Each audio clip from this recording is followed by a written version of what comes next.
Halo, perkenalkan nama saya adalah Yakobus Yanto Prasetyo dengan NIM 1352104. Pada kesempatan kali ini saya akan membahas mengenai makalah saya yang berjudul Penerapan Algoritma Greedy dalam Membantu Penjadwalan Alat Pemberi Isyarat Lalu Lintas. Nah, sebelum kita berlanjut ke algoritmanya, saya akan membahas terlebih dahulu latar belakang mengapa saya memilih eh, topik makalah ini.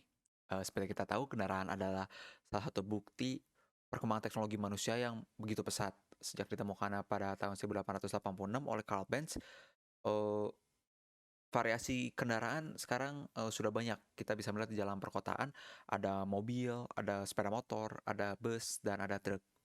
Nah, variasi kendaraan yang banyak ini tentu saja harus ditampung. Nah, salah satu penampungnya itu adalah sebuah jalan raya. Nah, jalan raya ini bisa terdiri atas 2 jalur, 4 jalur, atau bahkan 6 jalur. Semakin tinggi jalurnya, maka kapasitasnya akan semakin besar. Nah, jalan-jalan ini pada suatu saat akan bertemu satu dengan yang lainnya. Titik pertemuan dua jalan ini adalah sesuatu yang kita sebut dengan eh, persimpangan. Persimpangan ini menjadi salah satu titik kemacetan di perkotaan-perkotaan besar karena volume kendaraan yang datang ke persimpangan tersebut cukup besar sehingga menimbulkan penumpukan kendaraan. Nah, penumpukan kendaraan ini adalah salah satu alasan mengapa kemacetan terjadi.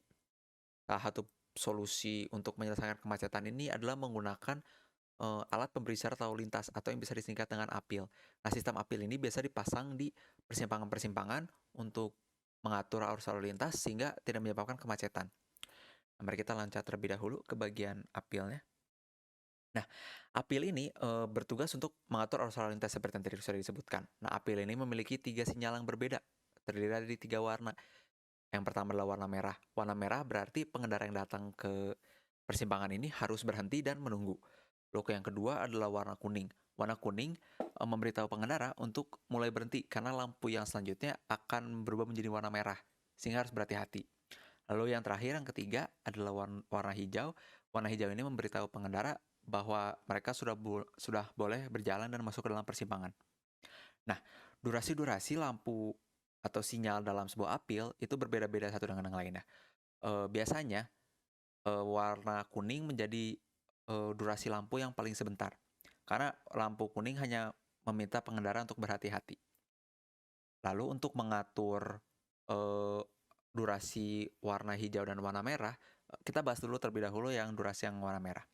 Durasi warna merah ini, kita akan menjumlahkan durasi warna hijau di setiap sisi persimpangan, eee, jadi warna merah ini terikat dengan durasi lampu hijau.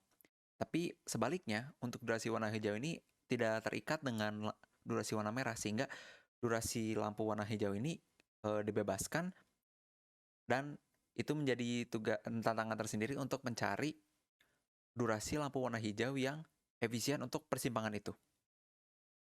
Nah, oleh karena itu ada beberapa cara untuk mencari durasi lampu hijau yang efisien. Nah, efisiensi di sini saya menekankan terlebih dahulu, efisiensi di sini berarti durasi lampu hijau ini jika kita buat terlalu lama, maka akan membuat sisi-sisi persimpangan lainnya eee, memiliki durasi lampu merah yang lebih lama, sehingga akan menimbulkan penumpukan kendaraan yang lebih banyak lagi di sisi yang lainnya.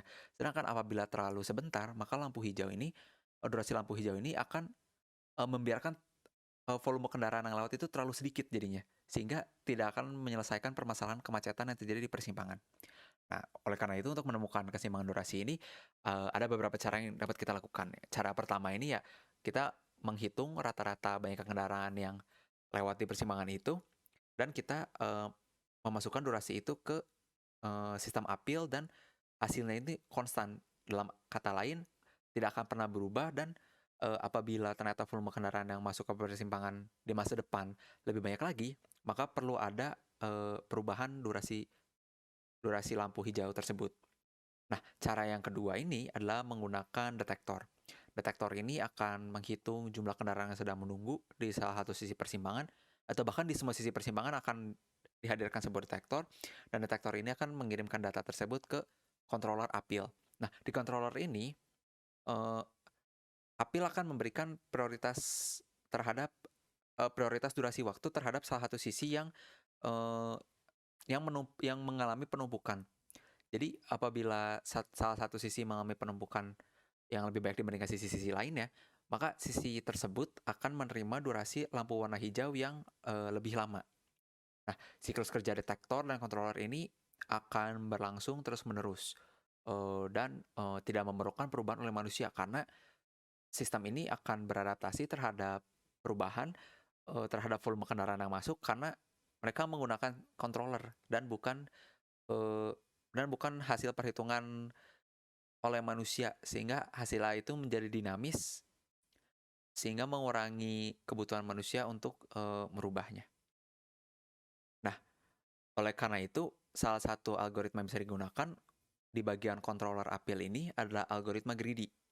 Algoritma greedy ini kita ke bagian algoritma greedy ini. Nah, algoritma greedy ini memiliki prinsip, take what you can get now. Nah, algoritma greedy ini berfungsi untuk, menemukan solusi optimal dari sebuah persoalan. Nah, jadi persoalan optimal itu misalnya kita mencari, maksimasi atau minimasi dari sebuah persoalan. Algoritma ini tidak setelah kita mengambil salah satu pilihan pada langkah tertentu, maka pada langkah selanjutnya kita tidak akan bisa mengubah pilihan sebelumnya. Oleh karena itu dalam setiap langkah algoritma ini akan memilih optimum lokal dengan harapan bahwa, langkah-langkah selanjutnya akan mengarah ke optimum global. Algoritma greedy ini, terdiri dari 6 elemen. Yang pertama adalah himpunan kandidat. Himpunan kandidat ini berisi pilihan yang, dapat diambil oleh fungsi seleksi yang nanti yang akan kita bahas. Lalu selanjutnya adalah himpunan solusi. Himpunan solusi ini berisi kandidat yang sudah dipilih dari himpunan kandidat oleh fungsi seleksi. Nah, selanjutnya adalah fungsi solusi. Fungsi solusi ini akan menentukan apakah himpunan kandidat yang dipilih ini sudah, mencapai solusi yang dibutuhkan atau belum. Selanjutnya adalah fungsi seleksi.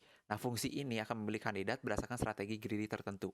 Fungsi ini yang menjadi kunci dari algoritma greedy. Apabila fungsi seleksi yang diberikan kurang optimal, maka, hasil dari algoritma greedy sendiri juga tidak akan optimal. Kemudian selanjutnya adalah fungsi kelayakan. Fungsi kelayakan ini akan memeriksa apakah kandidat yang dipilih oleh fungsi seleksi ini, layak untuk dimasukkan ke dalam himpunan solusi. Kandidat yang terdapat dalam himpunan kandidat ini, belum pasti layak untuk masuk ke dalam himpunan solusi, sehingga harus dicek terlebih dahulu. Lalu yang terakhir adalah fungsi objektif. Ya, fungsi ini akan memaksimumkan atau meminimasikan nilai solusi sesuai dengan, kebutuhan persoalannya. Nah, elemen-elemen algoritma grid ini akan sangat berguna ketika kita, eee, memperhitungkan durasi waktu dari dalam sebuah sistem apil. Nah, kita langsung masuk ke bagian algoritmanya. Nah, sebelum kita masuk ke perhitungan algoritmanya, ada beberapa asumsi dan batasan yang, saya, buat untuk menyederhanakan permasalahan, durasi sistem apil ini. Jadi, permasalahan greedy, strategi algoritma greedy ini, eee, untuk persoalan ini mirip sekali dengan, integer knapsack problem. Integer knapsack problem ini akan mencari cara untuk memilih objek yang akan dimasukkan ke dalam knapsack sedemikian sehingga total keuntungan yang didapatkan maksimal. Akan tetapi tidak boleh melebihi, jumlah beban yang dapat dibawa oleh knapsack itu sendiri. Nah, dalam persoalan ini, algoritma akan memilih sisi persimpangan mana yang akan diberikan durasi lampu hijau lebih, sehingga volume kendaraan yang melewati persimpangan ini bisa, maksimal, bisa bisa dimaksimasi. Nah, asumsi-asumsi yang saya gunakan yang pertama ini adalah kecepatan kendaraan, karena, setiap jenis kendaraan tentu saja berbeda-beda. Misalnya untuk mobil, tentu saja, eee, refleksnya ini akan lebih lambat dibandingkan sepeda motor, karena sepeda motor tentu saja lebih ringan, atau truk. Truk adalah salah satu kendaraan yang, kecepatannya, paling lambat. Nah, asumsi yang saya gunakan ini adalah semua kendaraan memiliki kecepatan yang sama. Selanjutnya asumsi yang saya gunakan adalah baik sisi dalam persimpangan. Secara umum ini, persimpangan ini terdiri dari 4 sisi secara umum, tapi ada persimpangan yang terdiri dari 3 sisi atau bahkan 5 sisi atau lebih. Untuk menyederhanakan permasalahan, saya menggunakan persimpangan dengan 4 sisi. Asumsi terakhir yang saya gunakan adalah respon manusia. Pengendara bisa saja terdistraksi saat menunggu lampu di sistem apel menjadi hijau. Nah, sehingga, saya tidak memperhitungkan respon manusia. Saya mengasumsikan bahwa refleks mereka sama dan ketika lampu hijau ya langsung jalan. Nah, asumsi untuk kecepatan arus lalu lintas adalah 5 kendaraan per detik yang bisa masuk ke dalam persimpangan itu. Dan durasi standarnya, adalah 4 detik. Nah, nilai 4 detik ini bisa bertambah atau berkurang, tergantung dengan algoritma. Nah, asumsi durasi standar ini tidak akan merefleksikan sistem apil di dunia nyata. Karena, di dunia nyata, eee, volume kendaraan yang hadir mungkin saja bisa lebih banyak dari yang, saya gunakan di makalah ini. Nah, saya menyediakan data, siklus-siklus dari sistem apil ini terdiri dari 4 huruf. Jadi di persimpangan ini huruf A adalah huruf yang utara dan, eee, arahnya mengikuti arah jarum jam. Jadi huruf B ini adalah di sisi timur, huruf C ada di sisi selatan, dan huruf D ada di sisi barat. Nah, ini, saya sudah mencantumkan beberapa data yang saya gunakan. Jadi untuk siklus pertama, kemudian ada siklus kedua, dan ada siklus ketiga. Nah, elemen-elemen anggota greedy yang ada dalam persoalan ini, yang pertama adalah himpunan kandidat ini. Nah, himpunan kandidat ini, berisi tabel warna lampu hijau menurut banyaknya kendaraan yang menunggu atau kendaraan yang datang. Jadi ini memperhitungkan, asumsi yang tadi, yaitu kecepatan arus lalu lintas adalah 5 kendaraan per detik dan durasi standarnya adalah 4 detik. Lalu kemudian ada himpunan solusi. Nah, himpunan solusi ini, eee, berisi durasi lampu hijau setiap persimpangan. Yang selanjutnya adalah fungsi objektif. Nah, algoritma greedy harus memaksimalkan volume kendaraan yang melewati persimpangan. Fungsi solusi ini, fungsi solusi akan sukses ketika semua sisi persimpangan sudah mendapatkan giliran untuk menunjukkan lampu hijau. Fungsi kelayakan, kandidat yang cocok menjadi solusi adalah sisi yang belum pernah, mendapat giliran untuk menunjukkan lampu warna hijau. Nah, urutan lampu hijau ini harus menurut sesuai dengan arah jarum jam. Jadi, harus A, B, C, D, sesuai dengan arah jarum jam. Dan terakhir, fungsi seleksi yang digunakan harus mengambil salah satu kandidat dari himpunan kandidat ini sesuai dengan jumlah kendaraan yang sedang menunggu di salah satu sisi persimpangan. Apabila jumlah kendaraannya yang menunggu kurang dari 20, maka durasi waktu lampu hijau maksimal yang diperbolehkan adalah, jumlah kendaraan menunggu kita menggunakan div 5. Nah, hal ini bertujuan agar tidak ada durasi lampu hijau yang terbuang sia-sia, walaupun tidak ada kendaraan di dalamnya, sehingga durasi waktu ini bisa dialokasikan ke, sisi yang lainnya. Nah, apabila jumlah kendaraan yang menunggu lebih atau sama dengan 70, maka durasi waktu lampu hijau yang harus ditambahkan adalah jumlah kendaraan yang menunggu dikurang 70, lalu kita div dengan 5. Hasil perhitungan durasi dengan rumus yang tadi baru saya sebutkan itu harus dijumlahkan ke durasi, eee, jum harus ditambahkan ke durasi dengan jumlah kendaraan di atas 60. Nah, untuk implementasi ini saya akan hanya membahas salah satu siklus saja, yaitu misalnya siklus yang kedua ini. Nah, misalnya kita membahas dari sisi persimpangan yang A terlebih dahulu. Nah, jumlah kendaraan yang baru datang menurut tabel, data yang tadi sudah ditunjukkan, ada 75 kendaraan. Nah, dari siklus yang sebelumnya, ada satu kendaraan yang sedang menunggu di sisi persimpangan A. Sehingga jumlah kendaraan yang menunggu sekarang adalah 76 kendaraan. Nah, 76 kendaraan apabila kita melihat ke tabel ini, maka menunjukkan, durasi waktu lampu hijau 12 detik. Tapi sesuai dengan fungsi seleksi yang saya tadi jelaskan, kita harus menambahkan durasi waktu ini. Nah, didapatkan durasi waktu sesuai dengan persamaan 2 atau persamaan yang tadi itu adalah tambahan 1 detik, sehingga waktu durasi yang diperlukan adalah 13 detik.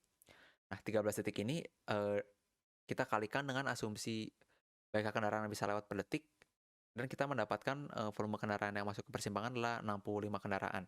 Dan sisa kendaraan di sisi persimpangan A adalah 11 kendaraan.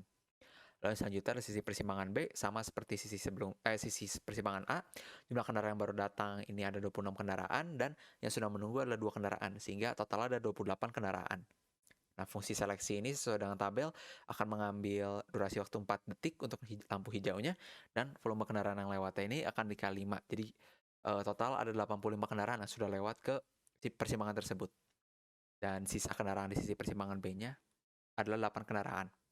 Nah, untuk selanjutnya sisi persimpangan C, sama, jumlah kendaraan baru datangnya 30 kendaraan, yang sedang menunggu adalah 3 kendaraan, sehingga total yang sedang menunggu adalah 33 kendaraan, dan fungsi seleksi akan mengambil durasi waktu lampu hijau 6 detik, dan volume kendaraan yang lewat menjadi 115 kendaraan. Dengan sisa kendaraan di persimpangan C, 3 kendaraan. Dan terakhir sisi persimpangan D, yang baru datang adalah 43 kendaraan. Jumlah kendaraan yang menunggu sebelumnya, sudah ada 2 kendaraan, sehingga total yang sedang menunggu sekarang dapat 45 kendaraan. Fungsi seleksi akan mengambil durasi waktu lampu hijau 8 detik, sehingga volume kendaraan yang lewat ke persimpangan sekarang adalah totalnya 155 kendaraan. Nah, himpunan solusi ini adalah himpunan solusi, final yang diberikan oleh algoritma greedy ini. Eee, Fungsi solusi ini, berhasil karena semua sisi persimpangan, dari A, B, C, D sudah masing-masing mendapatkan satu kali giliran untuk menunjukkan lampu warna hijau.